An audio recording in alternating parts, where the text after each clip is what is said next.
Oi, Essa aula aqui é de quê? essa aula aqui é de cálculo 2. Perfeito. Estou procurando. Ah, tá, vocês estão da. Tá.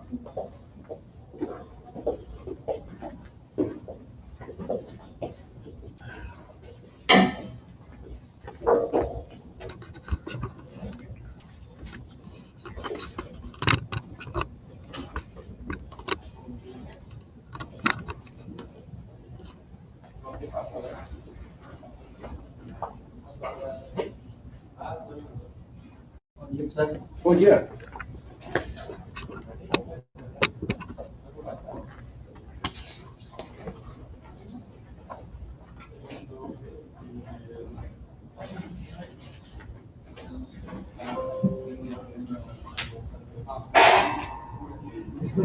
E aí, pessoal, aguardar só um pouquinho.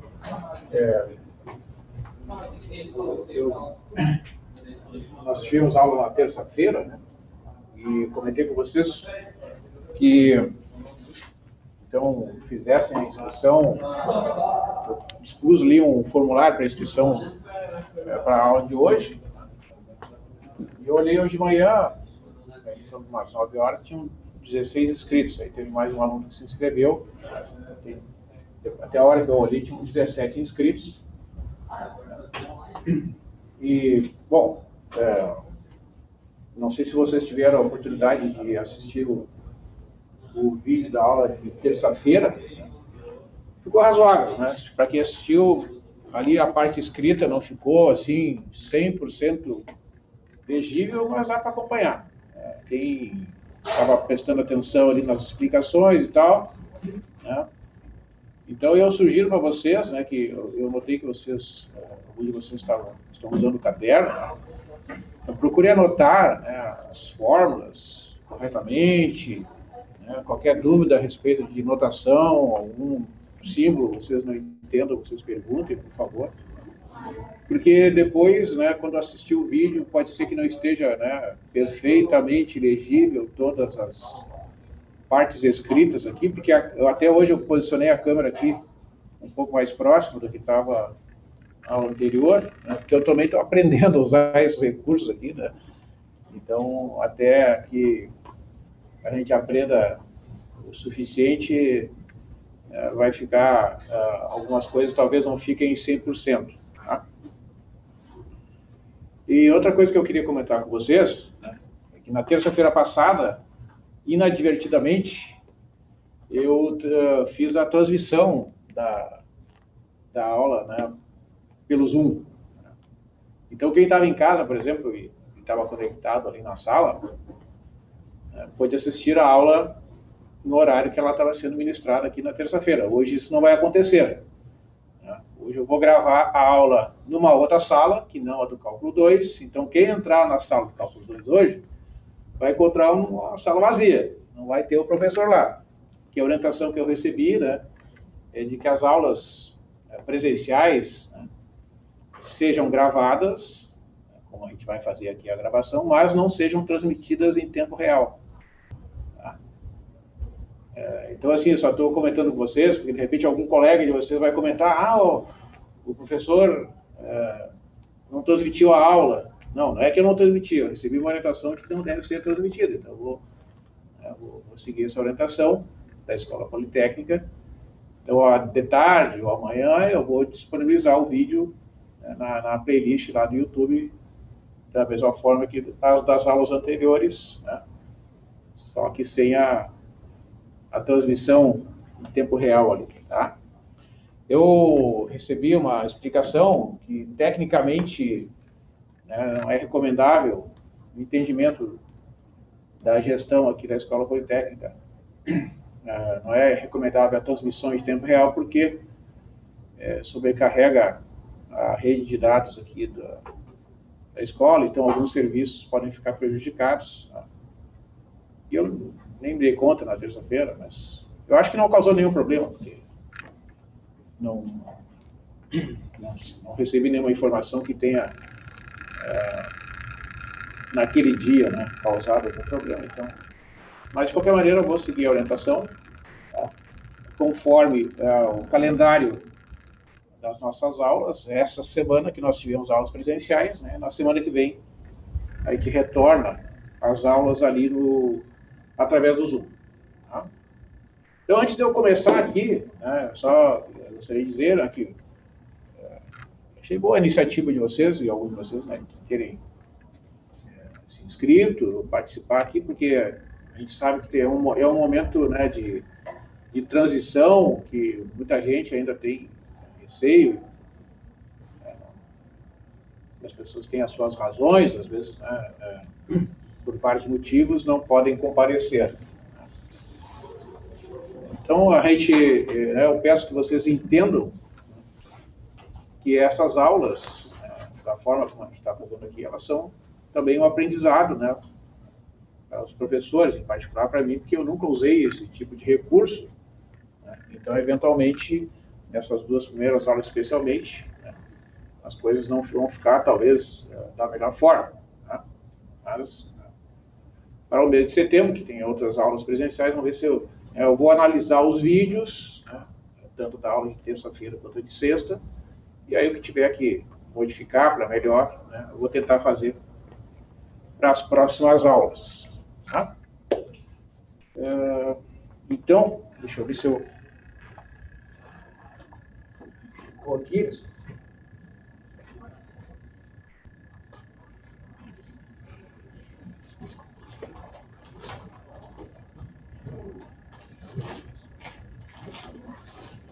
Aqui, ó.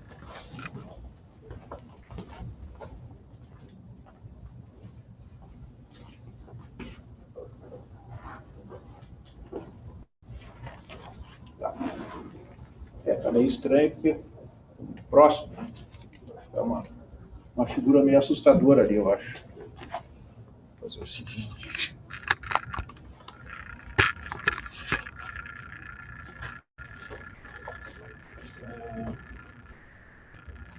Tá um pouco melhor, aparece o quadro inteiro ali. Vou fazer o seguinte, pessoal, vou fazer um testezinho aqui só para fazer, antes de começar.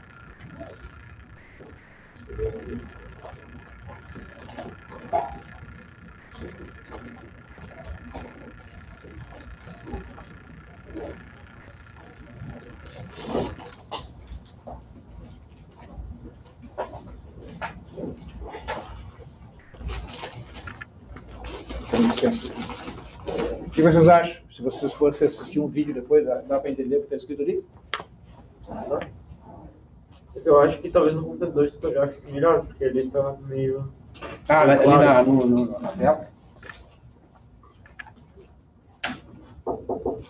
Ou não? Realmente. Vou botar a luz. Não tem problema. Realmente aqui no computador está melhor.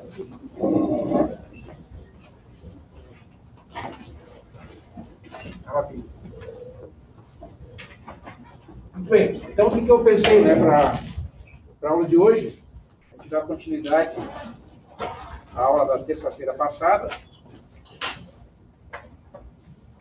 Eu vou falar sobre a diferencial de uma função, que é um assunto que eu iniciei, só que já estava no finalzinho ali, né?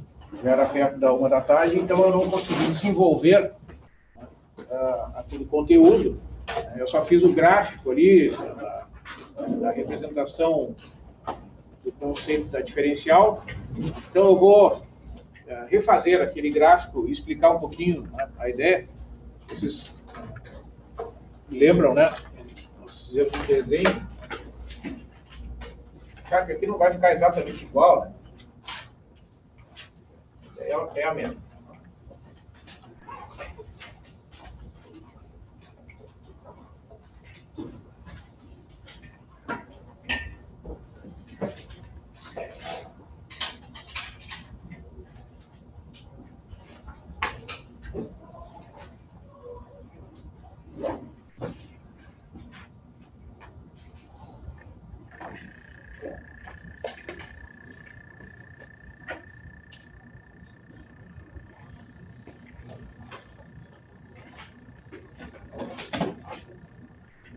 Então, eu vou explicar aqui a construção do desenho, né, para vocês entenderem bem, porque depois, quando o desenho está preenchido, né, com muitas informações, até fica mais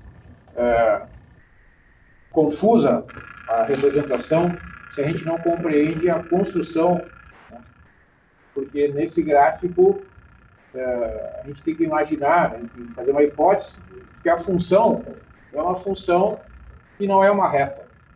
Tem funções que tem como gráfico uma reta, né? Por exemplo, y igual a 2x mais 3. Nós vamos pensar numa função qualquer. Raiz quadrada, exponencial, seno, cosseno, tangente, né? Todas essas funções que eu citei, os gráficos são curvas, né? E então, quando ocorre aquela situação que eu comentei com vocês, né? Quando a gente faz uma medição, né? Quando a gente faz um cálculo, por exemplo, da temperatura, a gente faz o cálculo do instante de tempo, a gente faz um cálculo do lado de um quadrado. Todos esses cálculos, feitos com qualquer instrumento, vão ser cálculos que vão produzir um valor que é suscetível a pequenas variações, né? Que a gente chama informalmente e também formalmente de erro, né? Certo? Na notação do cálculo, essa pequena diferença oriunda da imprecisão do instrumento, por exemplo, imagine se vocês vão medir o comprimento do lado de um quadrado usando uma régua.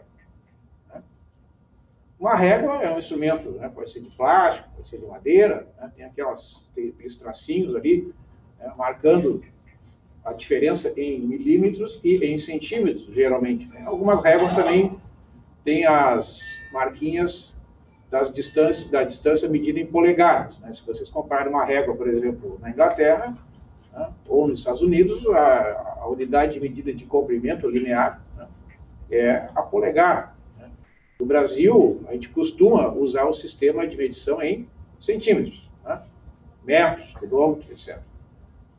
Uma polegada é aproximadamente 2,54 centímetros. Né? Então, vocês vejam, se vocês forem fazer uma medição em centímetros, deu 10 centímetros lá, ao lado do quadrado. Aí pergunta assim, quantas polegadas são? Se vocês fizerem a conversão, não chega a dar 4 polegadas. Então, aí já vai dar uma diferença, certo? Se vocês fizerem uma mudança de escala de centímetros para polegada, como é que vocês vão expressar isso como número inteiro?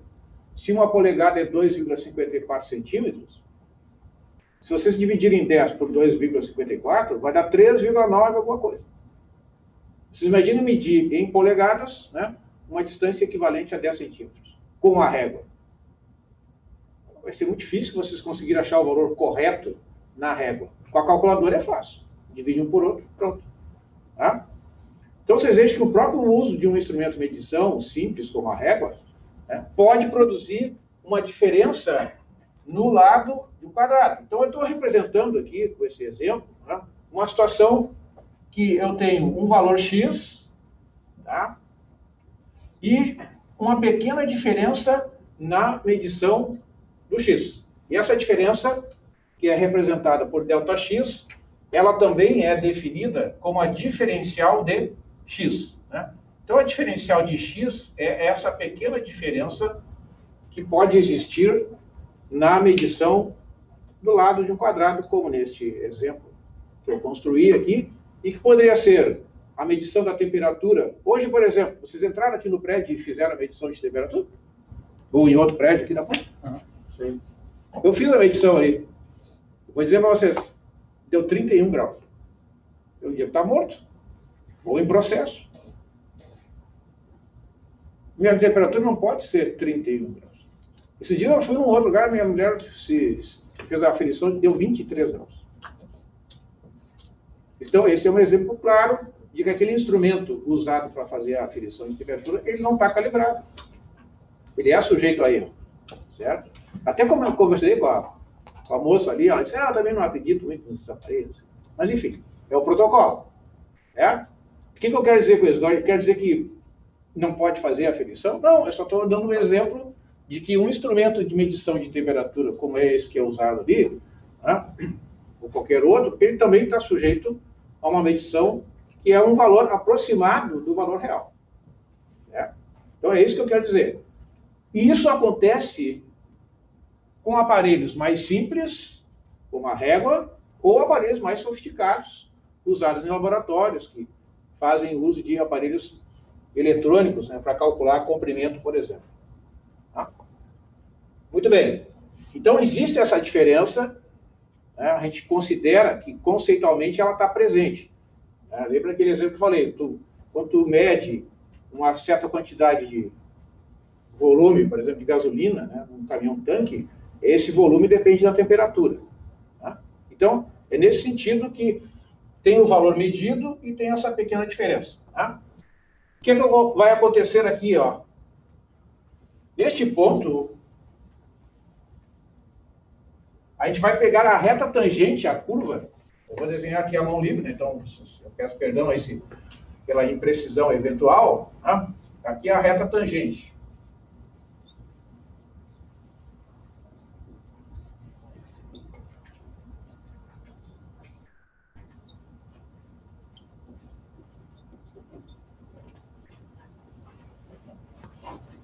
É?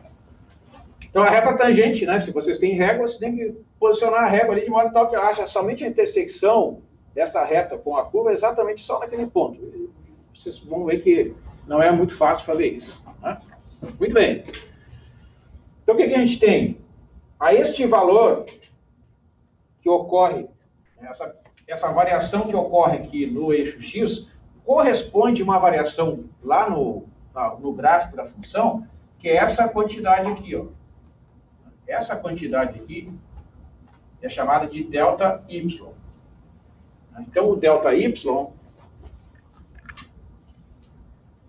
é f de x mais delta x menos a f de x. É a diferença entre da função entre dois pontos, o ponto x mais delta x e o ponto x. Essa diferença é o valor exato da diferença entre as imagens em dois pontos, tá? Acontece que, ora, pensa assim, se a gente admite que o instrumento de medição ele é limitado por construção e pela própria limitação, imagina tu vai me pegar, voltando ao exemplo da régua, né? Tu vai usar os teus olhos lá para fazer a leitura. Então, essa régua tem que estar perfeitamente posicionada para que realmente aquele comprimento corresponda ao comprimento do lado lá do quadrado, da figura que tu está medindo. Né? E, às vezes, ali uma diferencinha ali de um ângulo ali de meio grau, 1 grau, já vai dar diferença naquele comprimento. Certo? Então, é uma série de coisas que interferem. A construção da régua. Né? O cara que fez as marquinhas ali, será que ele usou 1 centímetro mesmo? Ou ele usou 0,99 milímetros? Então, há uma série de coisas. O instrumento de medição também é possível ser construído com algum erro. Então, naturalmente, vai haver uma diferença. Essa diferença é representada por esse ΔY. Ora, o que vai acontecer? No cálculo diferencial, né, a ideia é, e teve muita importância historicamente, né, porque, vejam, as calculadoras hoje, né, tornaram o acesso a certas funções muito barato. Né? Calcular a raiz quadrada, né, o logaritmo que a gente viu na aula passada, exponencial, seno, cosseno. Né? Mas, observa, o que eu quero dizer com esse desenho aqui, ó, que eu estou reproduzindo aqui, né, retomando da aula passada. Quando a gente considera a reta tangente, quando o x sai desse ponto e chega neste ponto aqui, ocorre uma pequena variação aqui na reta tangente, ó, que é chamado de dy. Tá? E vocês observem que aqui a figura é exatamente para mostrar a diferença.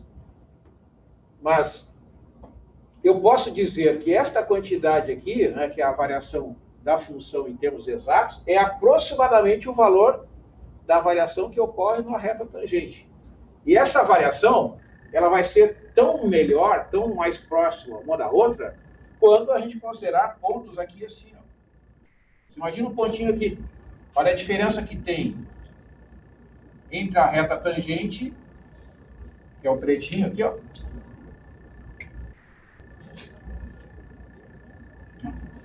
e a variação na curva. Você veja que agora estão mais próximos. E se vocês pegarem lá no ponto mais pertinho aqui do x, a reta tangente e a curva vão estar mais próximos ainda, então a diferença que ocorre entre um e outro vai cada vez ficar menor. É nesse sentido, né, que a gente diz que a diferencial da função é... Não, aproximadamente igual não, é igual. Vamos escrever primeiro a definição.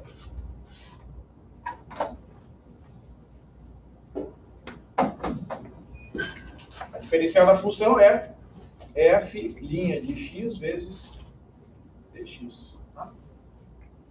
E, então, o ΔY é aproximadamente igual ao dy. Essa quantidade que eu estou escrevendo aqui como dy é a diferencial da função no ponto x.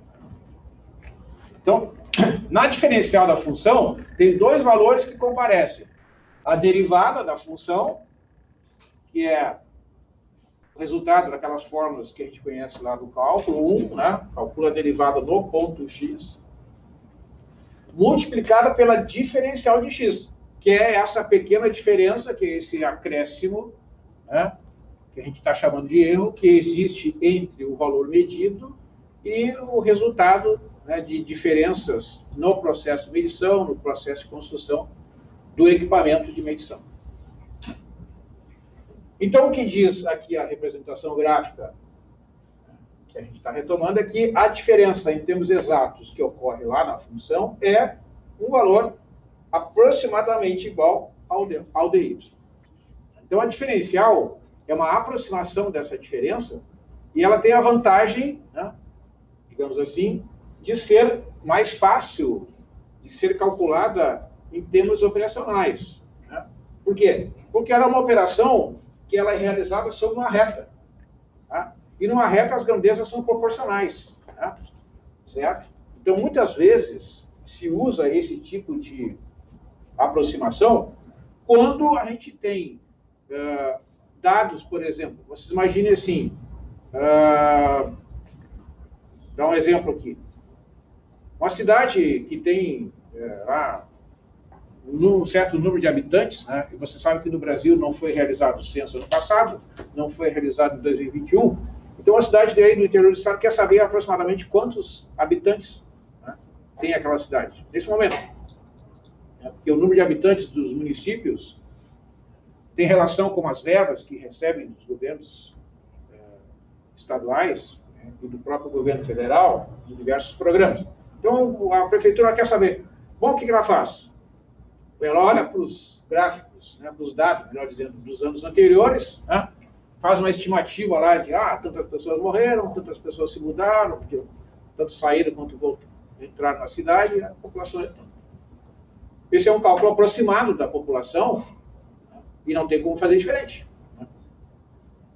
A prefeitura não vai ter recurso para sair contando a população, porque isso custa caro, né, e demora bastante tempo para ser feito.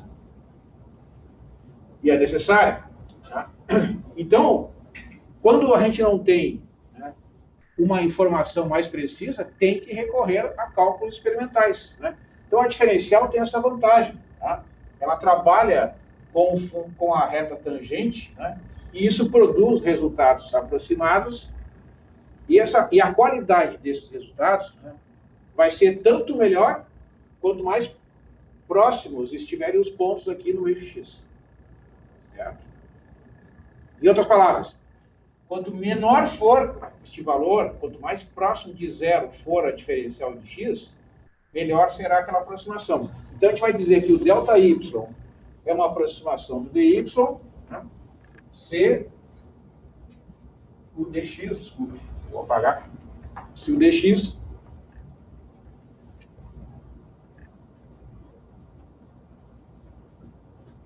estiver próximo de zero. Quanto mais próximo de zero dx, tanto melhor será esta aproximação dada pela diferencial em relação ao ΔY.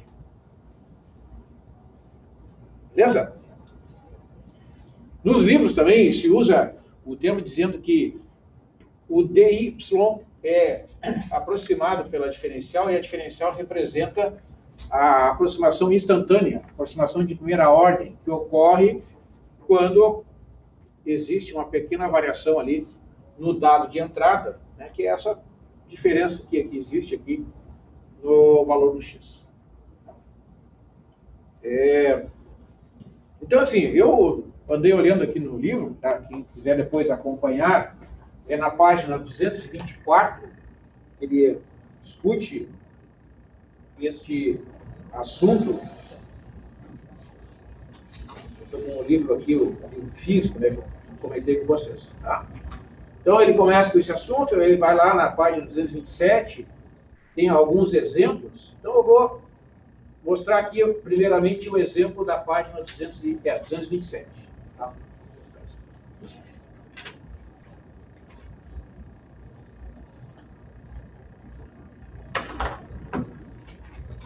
Ok, pessoal? Alguma pergunta sobre a questão aqui do gráfico? Anotação?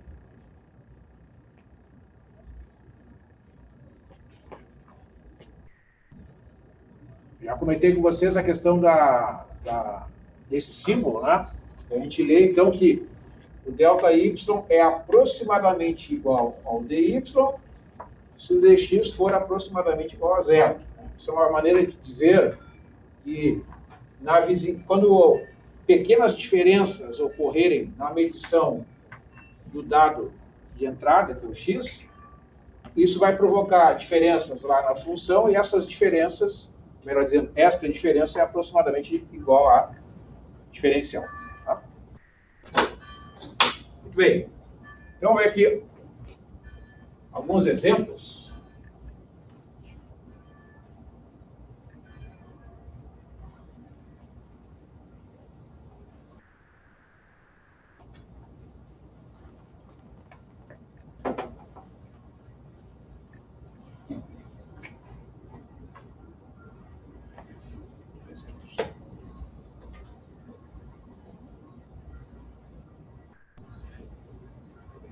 Exemplo.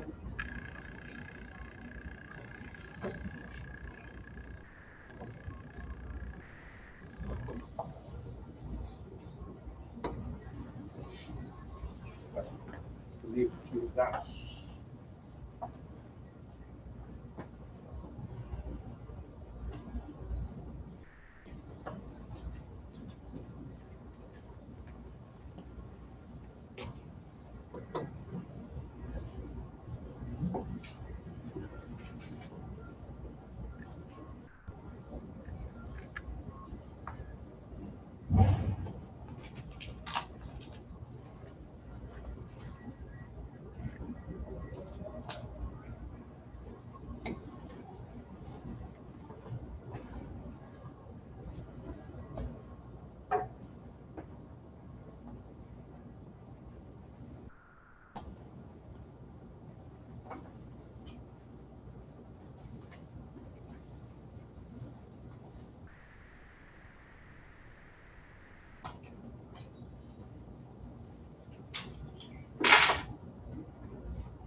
Ok, pessoal? Então, aqui é um exemplo bem de acordo com essa observação que eu fiz há pouco, né? A respeito das calculadoras, que hoje é bastante fácil, né? O cálculo da raiz quadrada, que é uma operação que é bastante simples do ponto de vista conceitual, né? Por exemplo, raiz quadrada de 9 é igual a 3, raiz quadrada de 16 é igual a 4, e assim sucessivamente, né? Tem números inteiros que têm raiz inteira, e a gente entende claramente o significado da operação, né? Raiz quadrada de 9 é 3, por quê? Porque 3 ao quadrado é igual a 9. Né?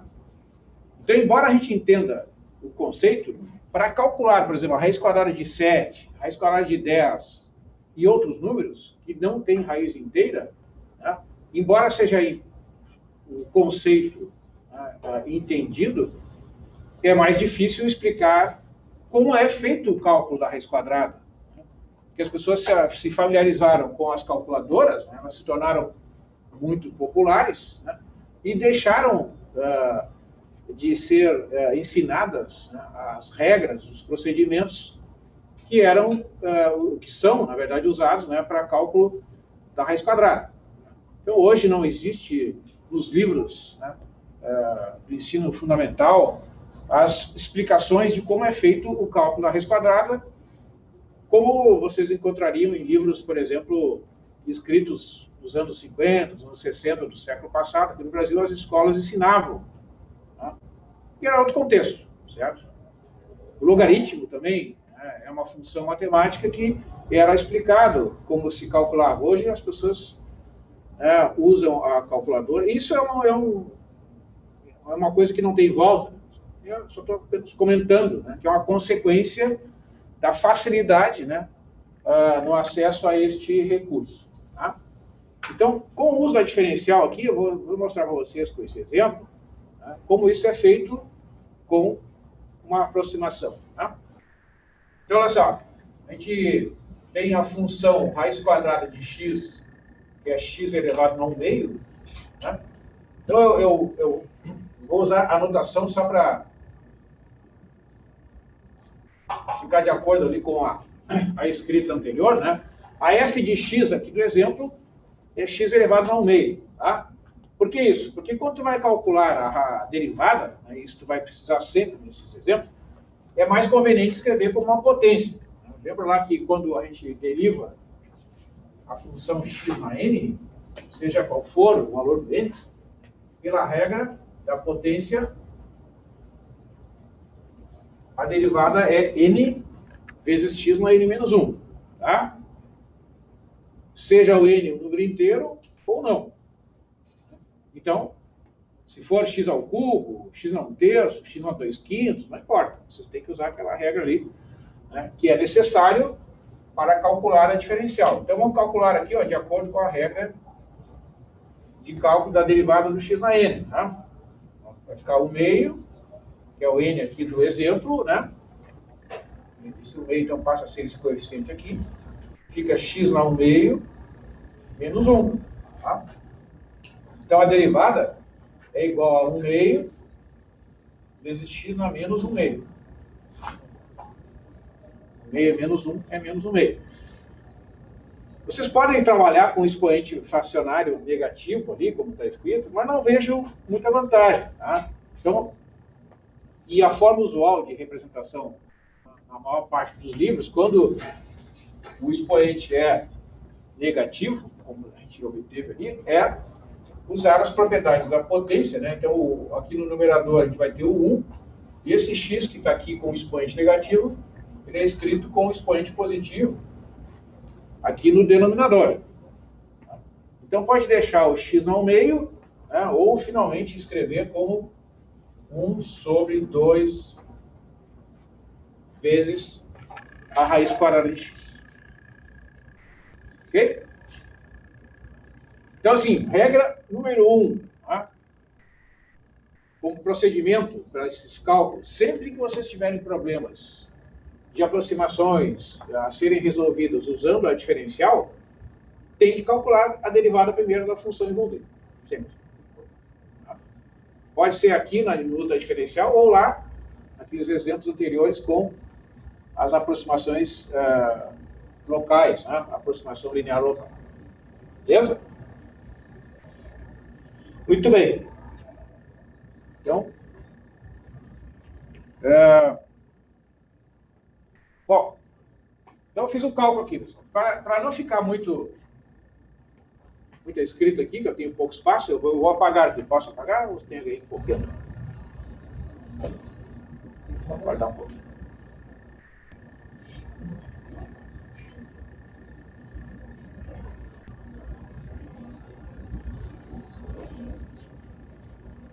Então, vou apagar aqui, ó.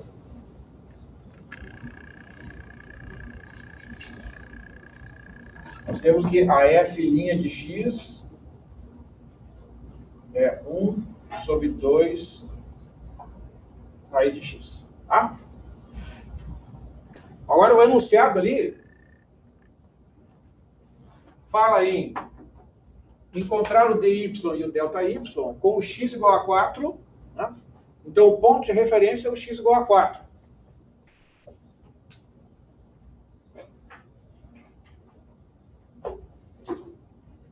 E o dx, que é o ΔX, né? Vale 3. Então, cara, aqui o autor, o que ele quis mostrar? Só uma situação extrema, digamos assim, né?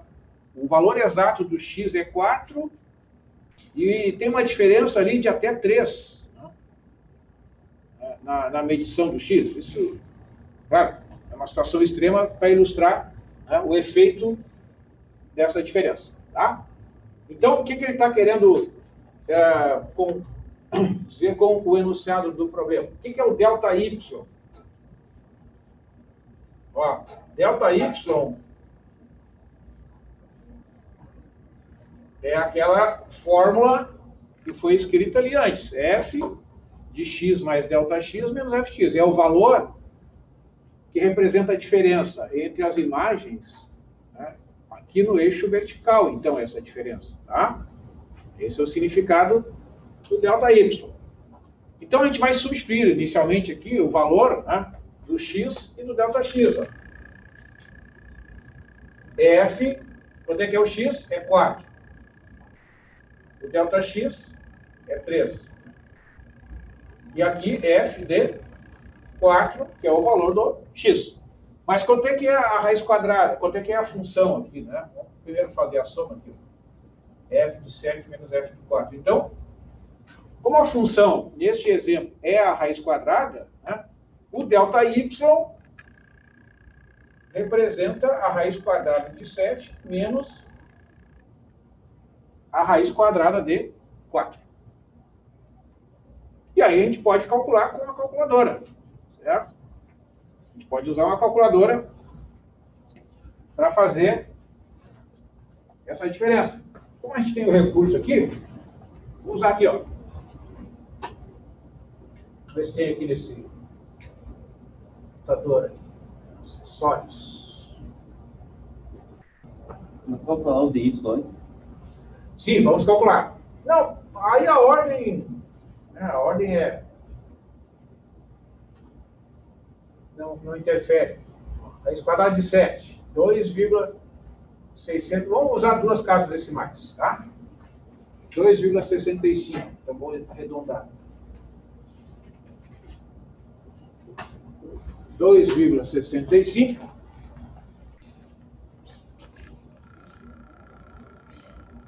menos 2, que é a raiz quadrada de 4. Aí, então, o ΔY dá 0,65. Tá? Beleza? Só não seria a mesma coisa que 3 quartos? Aproximadamente. Não entendi? Não sei, eu fiz primeiro, fiz primeiro dy, fiz aí depois, já que ΔY é aproximadamente dy, eu só aproximei o resultado que eu achei no dy e botei esse ΔY é aproximadamente o resultado. Não, nesse caso, digamos assim, o autor, pelo menos foi a interpretação que eu fiz, ele pede para calcular os dois. Tá? No sentido de fazer o cálculo do ΔY e comparar com o dy. Tá? Esse que eu entendi aqui do enunciado. Esse que eu estou fazendo dessa forma. Tá? De fato, em alguns exemplos, tu não vais ter a condição de calcular o ΔY, aí só vai fazer uma estimativa do dy. Vamos chegar lá. Tá? Muito bem. Ó, o dy.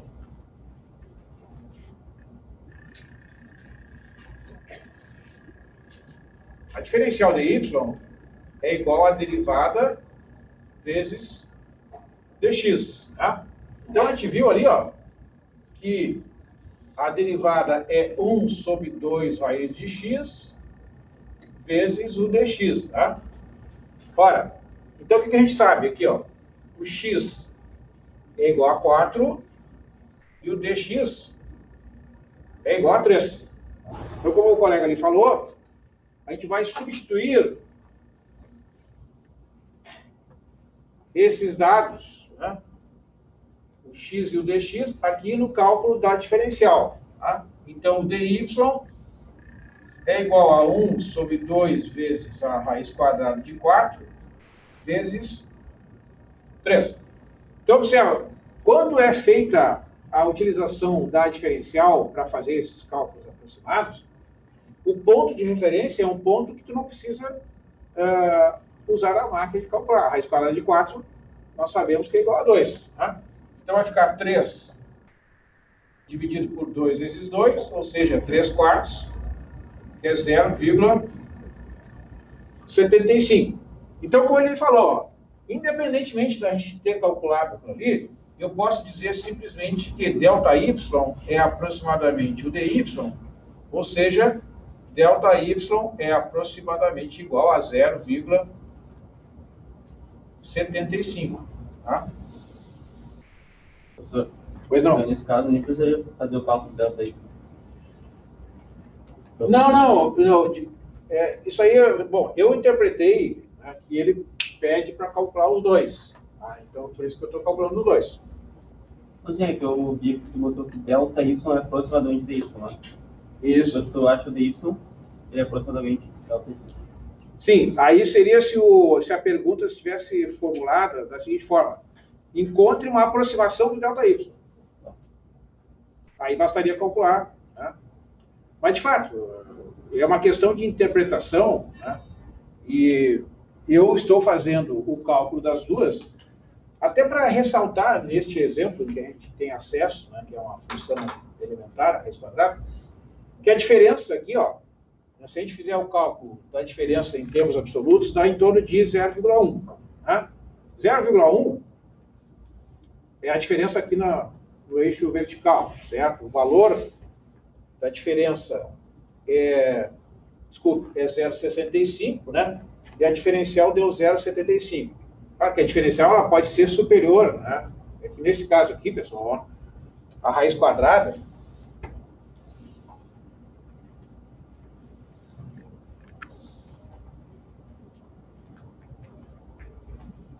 entender por que dá um pouco maior, né?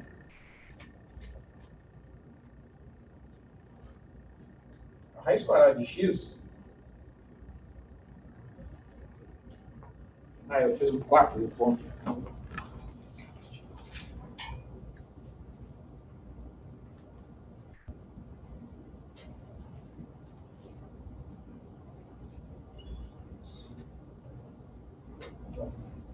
É mais ou menos assim, né? Tá? Dei um desconto aqui porque era mão livre, né? Então, observa, nesse ponto aqui, ó, e neste ponto, esse aqui é a raiz quadrada de x. Se vocês olharem, a posição da reta tangente aqui, tá? Ela vai estar numa posição um pouquinho acima da curva. Tá? Eu vou exagerar ali porque, né, aqui é a reta tangente. Vou chamar de T. Tá? Então, vocês vejam que o resultado, onde é que estava o dy, nós vimos ali antes, né? Vou colocar aqui no cantinho. O dy nós vimos que é 0,75. Né? E o ΔY, nós tínhamos calculado 0,65. Por quê? Porque, neste caso, a aproximação pela reta tangente, ela supera o valor exato. Tá? No exemplo anterior, ela estava por baixo. Então, tá? Mas, vejam bem,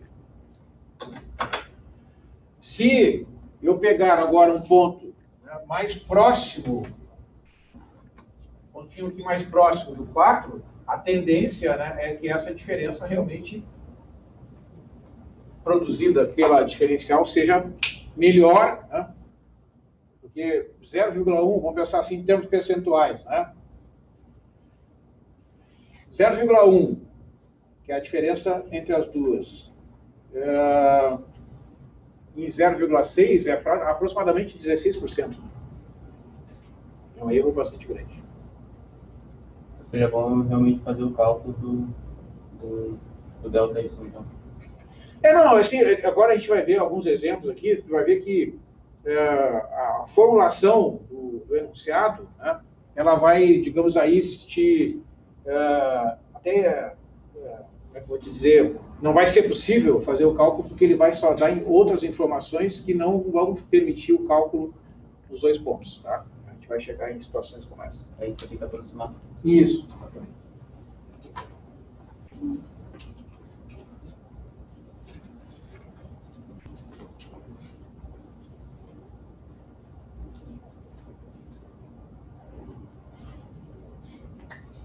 Ok, pessoal? Então, vou passar para o exemplo aí da página 228 do livro, né? Que aí é exatamente essa situação que a gente está comentando aqui. Ó. Eu vou fazer a leitura, depois eu escrevo ali.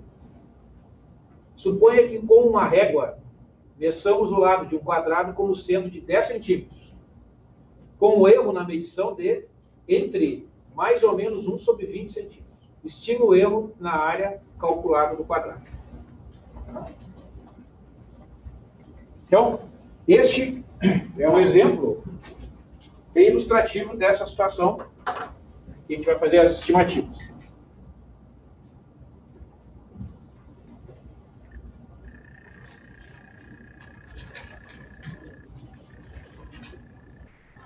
Porque eu concordo com o que tu falou, que não tem muito sentido, né, tu fazer o cálculo do ΔY, porque, na verdade, qual é a moral, né, a mensagem deste conceito? É exatamente fazer a aproximação do ΔY pela diferencial, certo? Porque, na verdade, vamos ser sinceros, pessoal,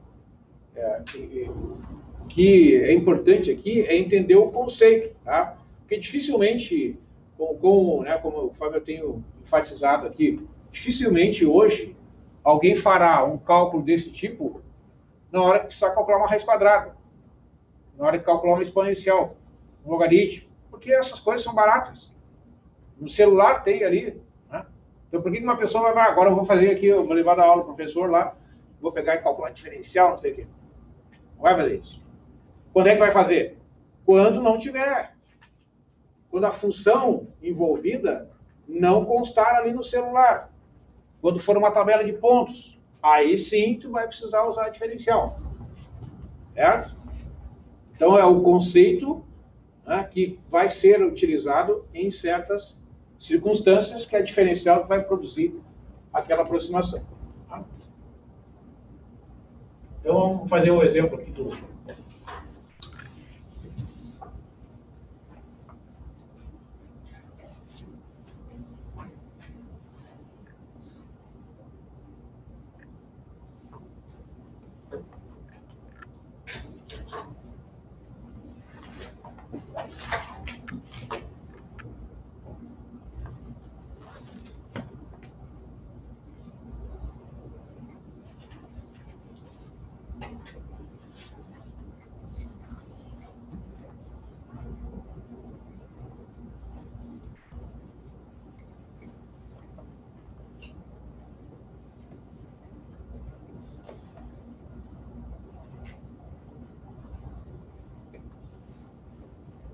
Deixa eu pegar aqui o enunciado direito.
Seria diferencial, né? Oi? Seria diferencial, então. Isso, essa é uma situação que aí já é um problema, né, em que a gente interpreta o seguinte: o que ele quer dizer, né, que o erro na medição do lado está entre mais ou menos 1/20, que aquela diferença representada pelo dx é um valor num intervalo de menos 1/20 até 1/20. Então, ele não te dá, como no exemplo anterior, ele disse, o dx era 3. Né?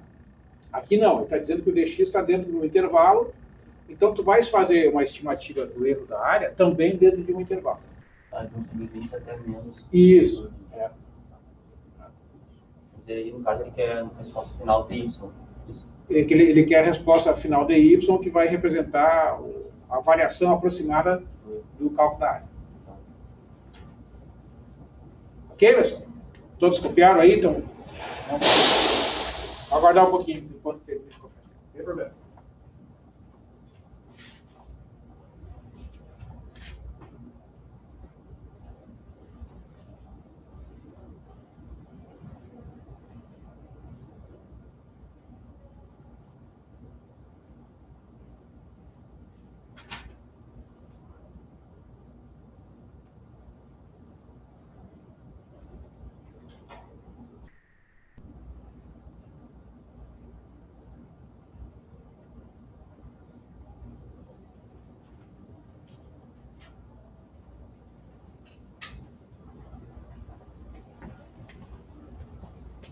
Então aqui, pessoal, ó, não está conseguindo cada luz, brilho. Aqui pediram para deixar o ar circular ali. Talvez, Só dá uma de repente, puxar essa aqui não vai fazer diferença. Ah.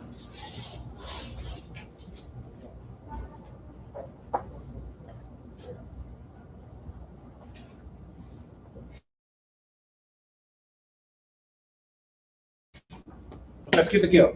Suponhamos que o lado de um quadrado suponhamos que um quadrado tenha lado igual a 10 centímetros, como é possível na medição do lado entre mais ou menos 1/20 centímetros. Estime o erro na área calculada do quadrado. Como é que eu vou apresentar na fórmula esse intervalo aí? Como é que eu represento na fórmula do dy o intervalo ali? Ah, sim. Tu está falando aí do... Aí tem diferentes formas, né? Tu pode escrever assim, né? O quadrado é, digamos, lado x, né? Vamos imaginar aqui um quadradinho de lado x, tá? E o dx, tu pode escrever assim, ó.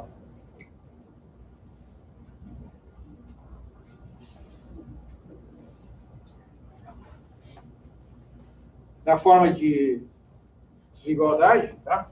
Ou pode dizer que o dx é mais ou menos 1/20. Só que aqui, esse símbolo de igualdade, né, seguido do mais ou menos, tem que ter essa interpretação. É igual a mais ou menos 20, mais ou menos 1/20, significando que é entre menos 1/20 e 1/20. Tá? Então, a escrita, se a pessoa sabe o que ela está dizendo, não tem problema. Tá? Os autores aí aceitam dessas duas formas.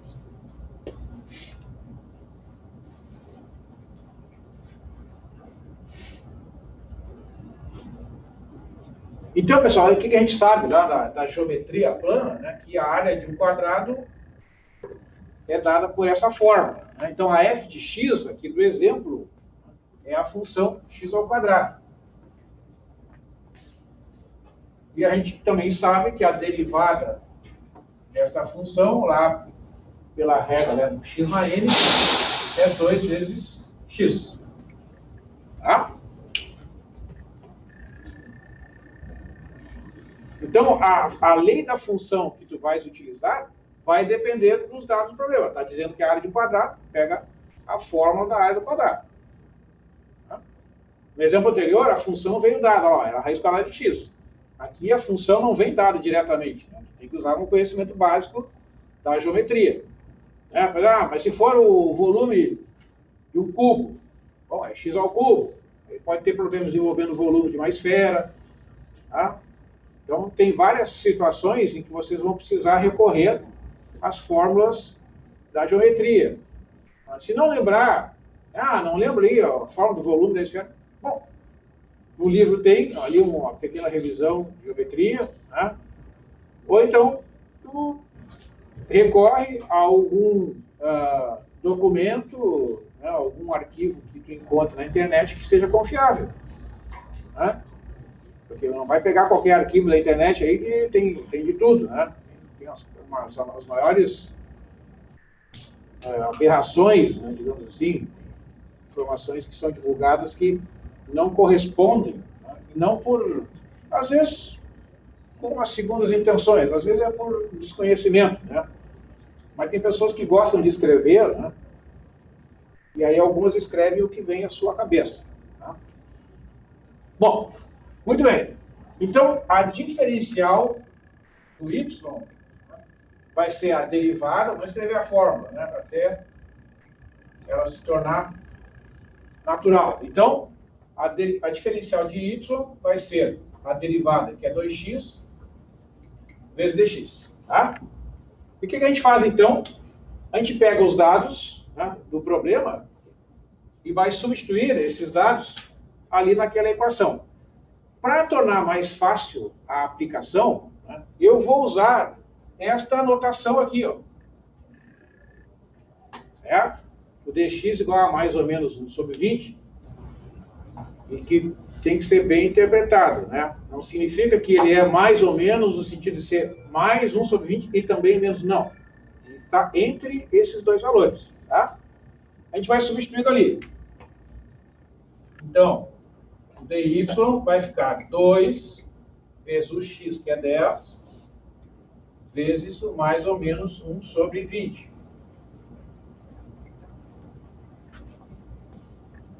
A gente vai fazer as contas aqui, né? 2 vezes 10 é 20, dividir por aquele 20 lá, vai dar mais ou menos 1. A área é medida em centímetros quadrados, né? Porque o lado é medido em centímetros, então é mais ou menos 1 centímetro quadrado. Ou seja, considerando a interpretação, né? Considerando um quadrado de lado 10 centímetros, com esse erro possível que no intervalo de menos 1 sobre 20 até 1 sobre 20 centímetros, a área vai variar para mais ou para menos em até 1 centímetro quadrado. Ou seja, o valor de referência, né, o valor exato da área seria 100 centímetros quadrados. Como é mais ou menos 1, né, essa diferença, então ela vai variar entre 99 e 101 centímetros quadrados aproximadamente.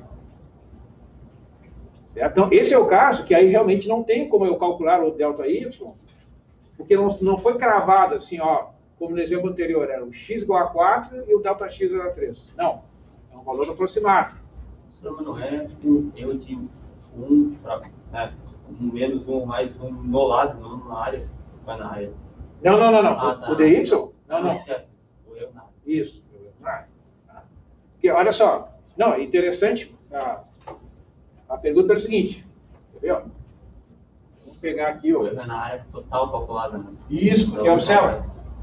Imagina o seguinte, tem aqui, vou ver se eu consigo representar a ideia aqui no. Faz de conta que isso aqui é um quadrado, tá? O x é 10. Aí, o quadrado, vamos imaginar o quadrado aumentou um pouquinho de tamanho, tá? Então, para ser possível enxergar, né? Ó, vai ter um aumento aqui, ó, e um aumento aqui, certo? Do lado do quadrado. Ele vai continuar sendo quadrado. Isso aqui é o dx. Então, o novo quadrado vai ser isso aqui, ó. Ó, eu posso dividir em 2 retângulos e mais aquele quadradinho ali. Observa, quanto é que eu vou pintar aqui, ó. Esta área aqui, somada com essa, é a diferencial. Porque, observa, ó, a diferencial é 2x dx. Olha quanto é que é a área desse retângulo aqui, ó. Esse que está deitado aqui em cima. É o lado, que é x, ó, vezes dx.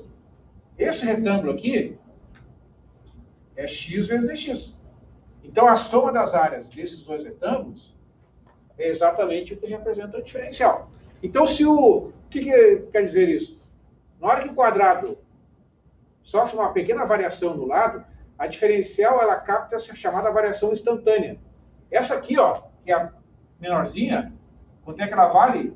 O dx elevado ao quadrado, que vai ser bem pequenininha comparada com as outras. É por isso que a diferencial é uma aproximação, né, de primeira ordem. Tá? Okay? Então, a interpretação, né, voltando aqui, ó, é que a área do quadrado, tá, ela poderá ter um acréscimo ou uma diminuição de até 1 centímetro quadrado, tá, em decorrência daquele possível erro na medição do lado. Se fosse em cada lado, seria 2, não? Dois. Não, Não, se fosse em cada lado, então a gente ficar por 2. não. Mas essa diferença ocorre nos dois lados. Na verdade, nos 4, né? Não, não depende. A informação, ó, observa a lei da função. A lei da função é x ao quadrado. Né? Então, ela capta essa diferença aqui, as diferenças que ocorrem num lado, porque ele não tem um lado preferencial. Né? Então, tá? Então, o que está acontecendo?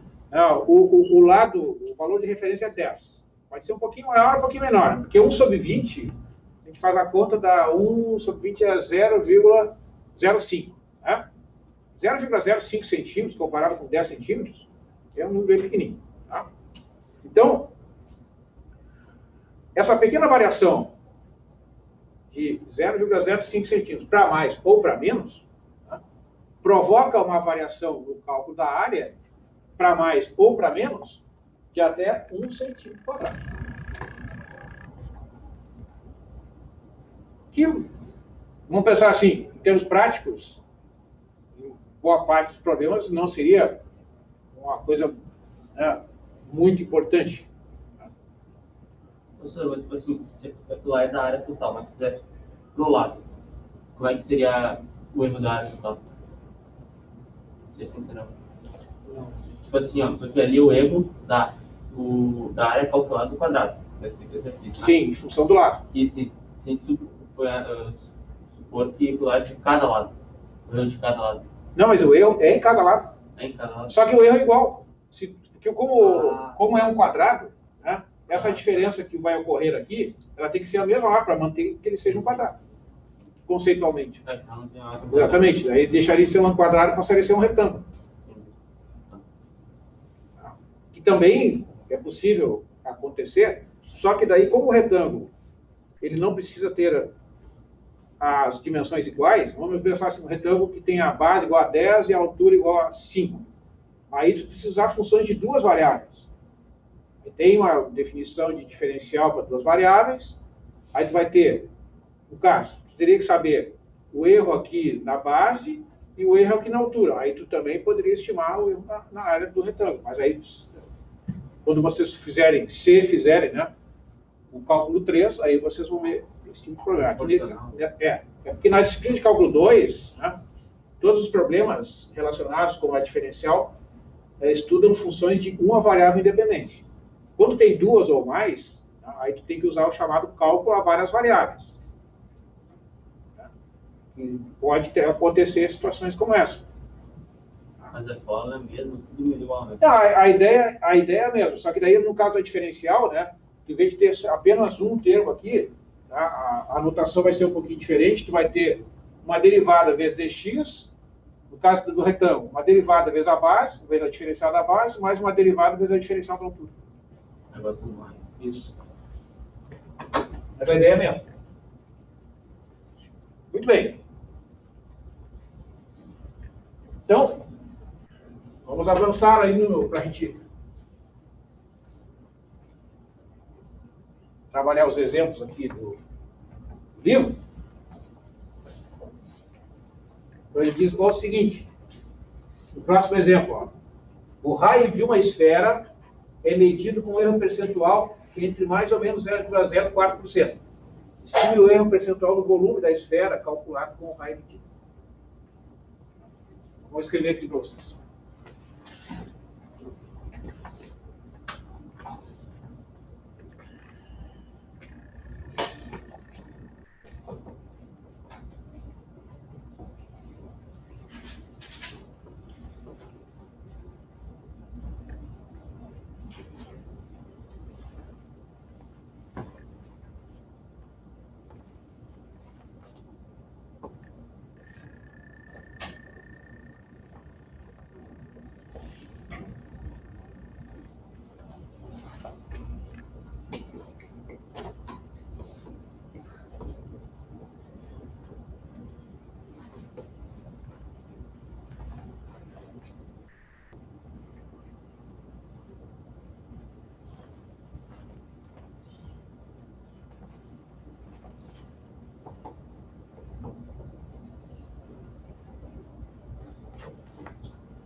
Então, esse é um exemplo interessante.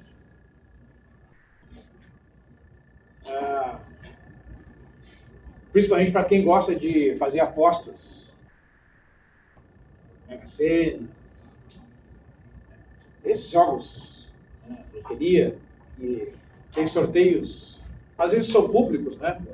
Para quem acompanha, eu de vez em quando, mas não sou assim, um jogador, um apostador assíduo, não.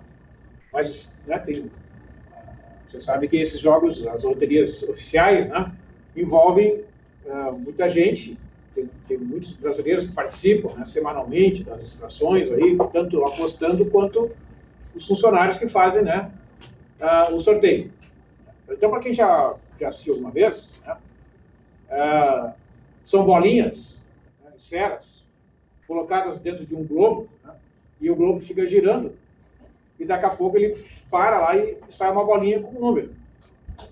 No caso da Mega Sena, lá, acho que é de 1 a 60, acho que os números, né, as esferinhas são numeradas, né, e a pessoa tem que acertar 6 dezenas, né, para ganhar um prêmio.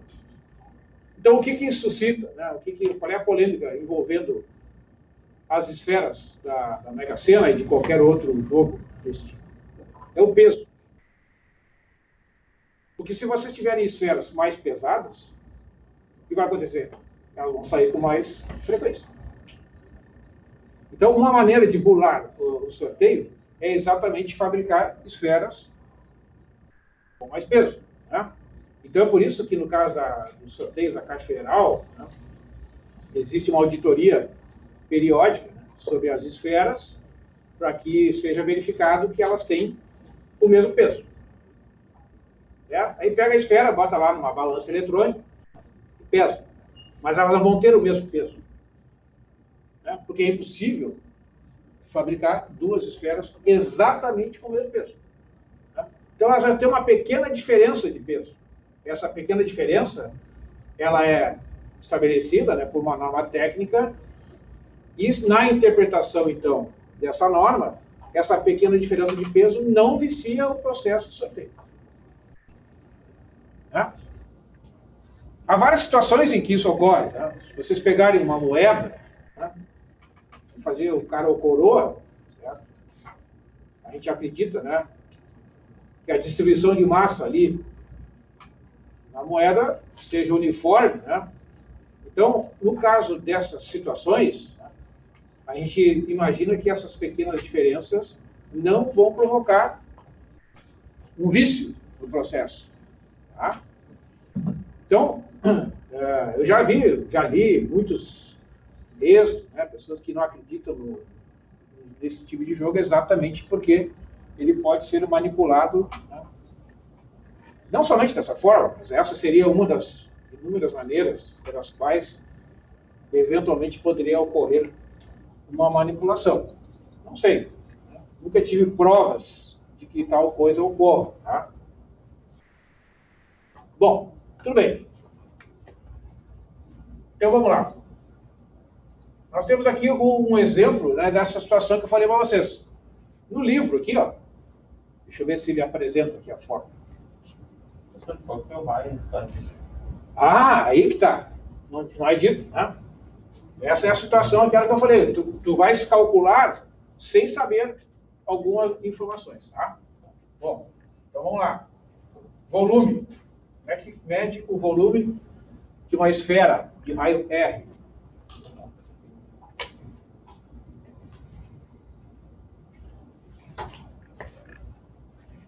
Não, 4/3 de πr ao cubo. Está aqui no livro. 4/3 de πr ao cubo é o volume da esfera de raio R.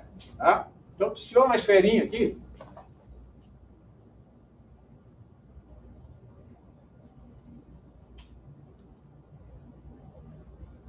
de raio R, tá? O volume é 4/3 de πr ao cubo. Tá? Então, vejam que agora, né, diferentemente da situação anterior, a gente usou o x, né, como a variável independente. Qual é a variável independente desse problema? É o R. Certo? Então, quando a gente vai calcular a derivada, a gente vai ter que calcular a derivada em relação a R. Tá? Mas a regra da potência, se é x ou R, né, é a mesma. Bom, então, a derivada, que eu vou usar esta notação aqui, ó, como se fosse o F', né? Ó, é 4/3 de π vezes.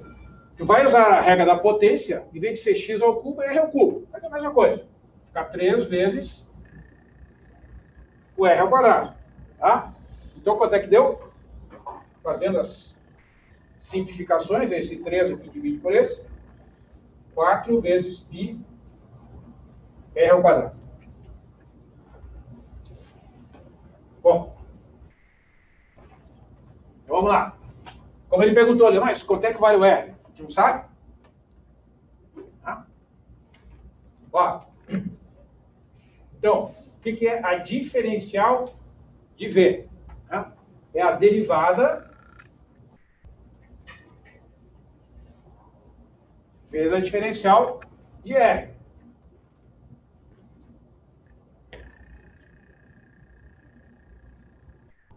Tá?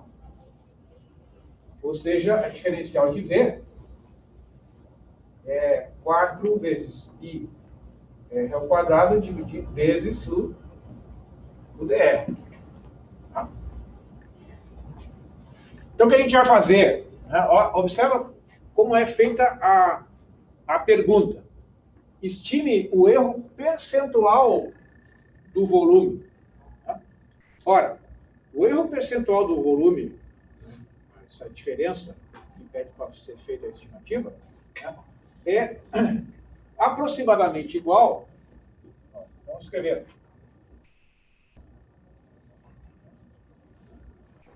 Erro percentual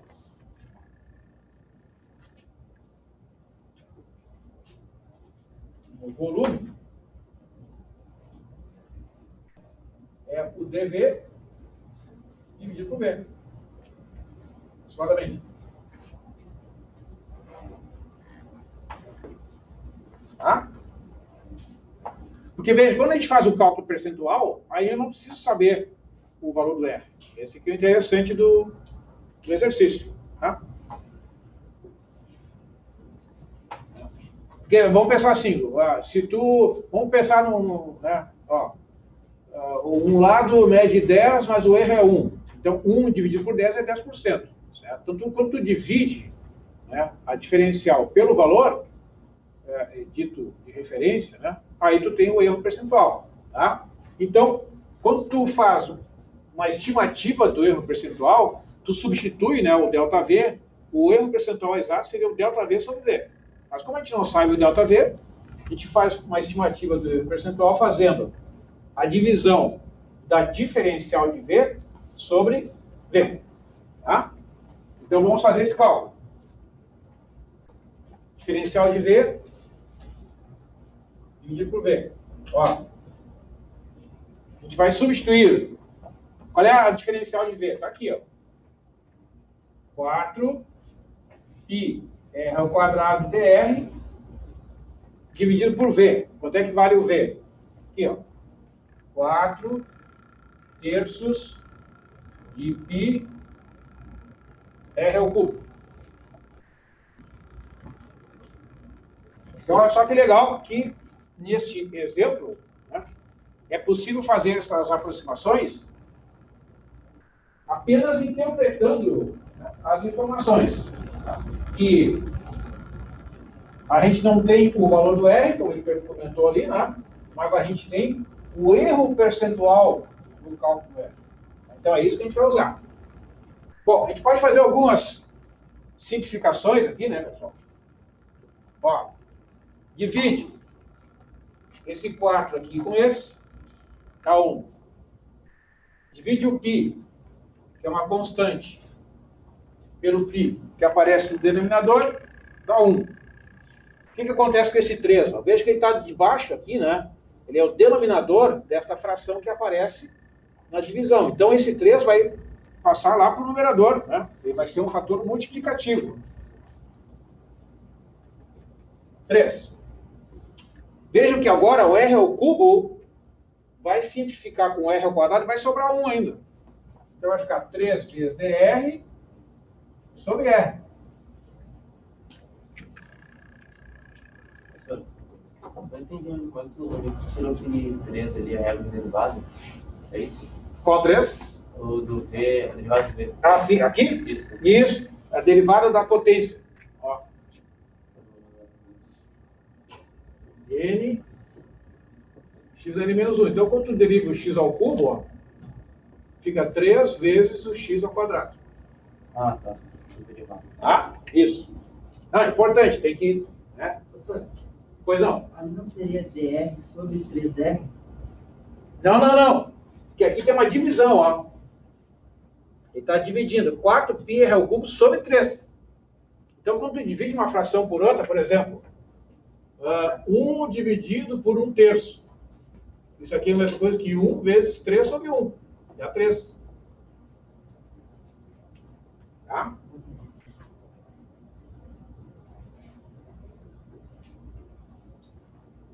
Isso que é importante, pessoal, se surgir uma dúvida, esclareçam, né?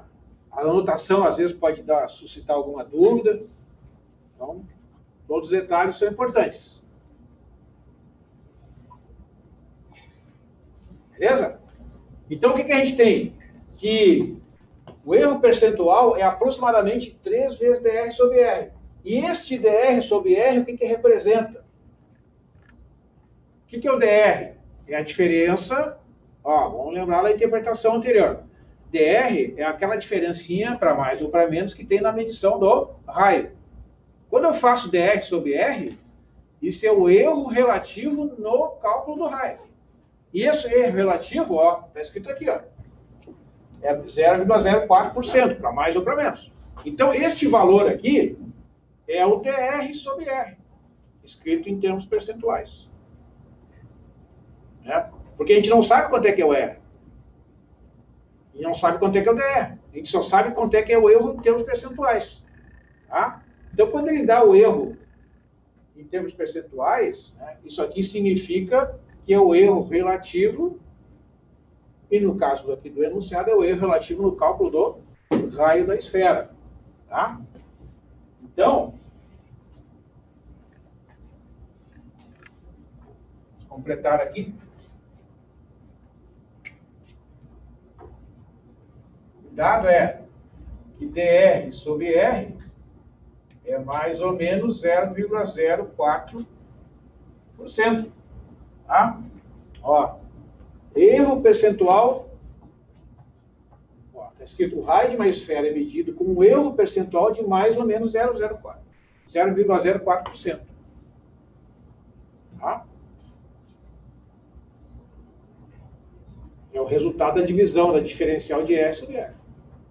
E é para mais ou para menos, de acordo com aquela interpretação. Ele varia, né, de menos 0,04% até 0,04%. Tá? Então, a gente vai substituir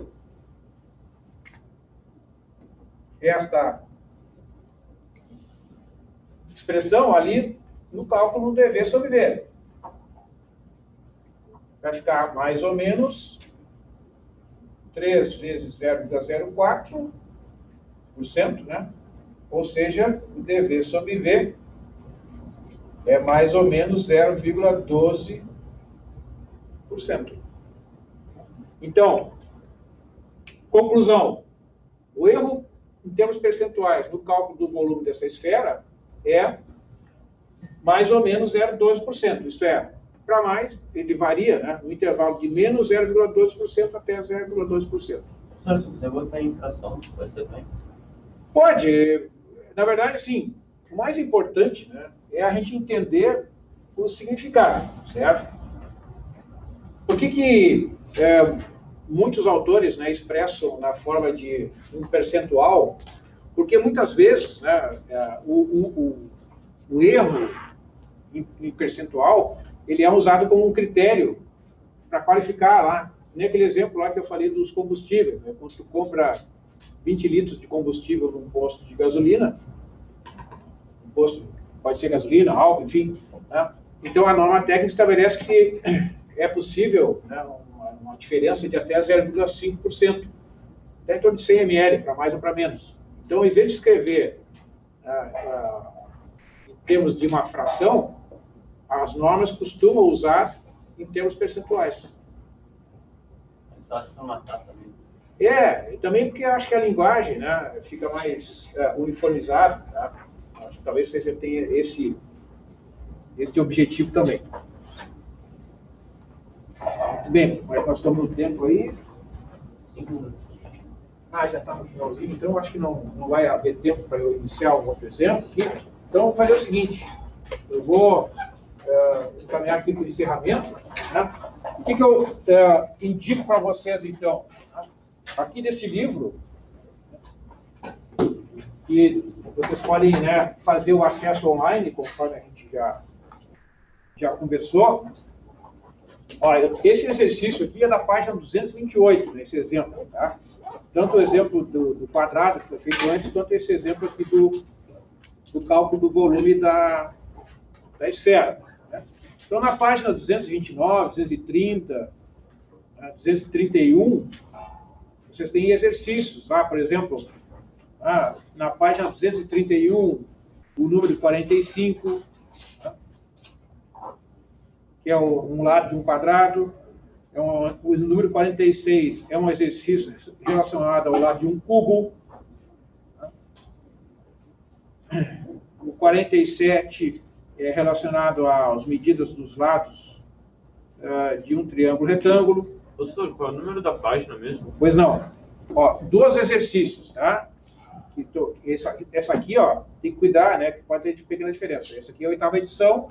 Esse aqui é o capítulo 3.8, né? Então, eu estou olhando aqui, ó, da página 231. 45, 46 e 47. Então, aqui ele tem alguns exercícios. Eu até indiquei para vocês na semana passada, lembra? A calcular lá umas potências e tal. Né? Então, acho que é bom vocês tentarem resolver, e daí vocês, ao tentar resolver os exercícios, né, vocês se familiarizam com o enunciado, com os termos que os autores usam, né, e às vezes, né, modifica ali uma frase, modifica alguma expressão, já exige, né, que a gente faça algum raciocínio para conseguir interpretar corretamente o enunciado. Tá bom? Então, recomendo que tentem fazer, e no livro vocês podem conferir lá no final, tem as respostas. Então é isso, pessoal. Agradeço aí a participação de vocês. E bom final de semana, bons estudos para vocês. Vamos encerrar.